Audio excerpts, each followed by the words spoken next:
Social media پہ ایک rumour پھیلایا جا رہا ہے کہ اسٹوڈنٹس جو کہ احتجاج میں شریک ہوں گے ان پہ پرچے ہوں گے، اس کے بعد ان کو نوکری اور بیرون ملک نہیں جا سکیں گے۔ آپ کی اطلاع کی عرض ہے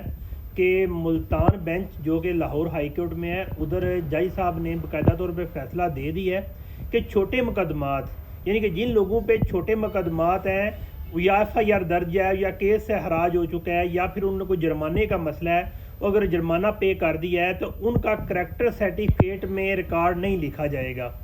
باقاعدہ طور پہ کلین کریکٹر سرٹیفکیٹ دیا جائے گا، کیونکہ انہیں معلوم ہو چکا ہے کہ اس کی ماد میں پولیس باری رشوت بھی لیتی رہی ہے، اس کے علاوہ دوسرے ادارے بھی لیتے رہے ہیں، نیشنل پولیس بیورو بھی اس کے ماد میں 3-4